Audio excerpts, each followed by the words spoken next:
What's up, y'all? It's your boy Kev on stage, and I wish I had a happy video to share with you today, but I don't. It's not a happy day for me. I'm upset, angry, confused, infuriated, scared, just everything. Last night, a white male who the FBI recently identified as Dylan Roof went to a Bible study or prayer service in Charleston, South Carolina, and sat for an hour, then opened fire and killed 9. And as of now, has not been caught. And it's just already difficult to be black in America, and it's also dangerous to be black in America. I saw this quote on Twitter that was like, we can't buy Skittles, we can't swim, we can't listen to loud music, we can't go to Walmart, we can't breathe, we can't pray in church. And it's all, black people killed. Trayvon Martin, Tamir Rice, Eric Garner. I mean, just black guys walking in Walmart with a toy gun in his hand and is shot by police. And it's like, you hear, well, black on black crime. Most crime is race on race. Yes, there's a lot of black on black crime. There's white on white crime, Mexican on Mexican crime, Asian on Asian crime, because most crime is committed to people of your same race.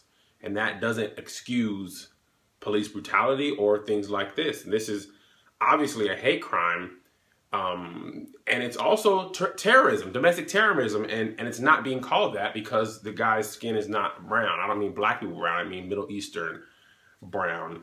And the reason why it's terrorism, because terrorism is designed to strike fear into a certain group's culture or psyche. So when 9/11 happened, it's designed to strike fear into America's culture or psyche.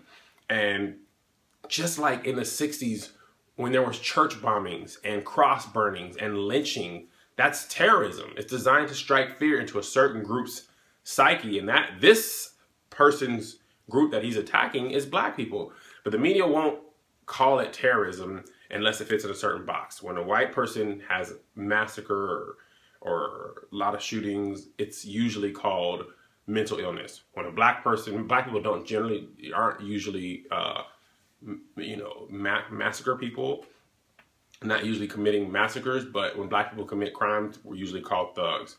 When brown people, Middle Eastern, it's, the terrorists, and Mexicans, illegals. So if it doesn't fit into a certain box, then the media doesn't cover it that way, or it's not covered at all. And the reason I'm so frustrated and upset is because I watched Selma not long ago, like many of us. And as I was watching, I was like, things aren't that much different. I mean, they're not as overt, but they still are prevalent. And the people who were alive still have those same thoughts. The same way police were treating people then, there's videos of police beating people and all that. Same videos happening, in Baltimore, a guy's in a police van not strapped down and, dies. And there's police just like taking guys out of police vans, just kicking them in the face and knocking them unconscious, hitting them with their elbows when they're already handcuffed. And those images are not that much different from the images in Selma. So it's like, oh, we've come so far. And then you open your eyes and look at the news, and it's like, how far have we really come? That's really how I feel about it. And like I said, my thoughts are not clear and articulate because I am speaking from emotion. And I don't have the answer. We're like, pray, and that's good and right. And those people were actually praying, and they still got killed. So it's like, man, come on. Like, what are we gonna do? What are we to do?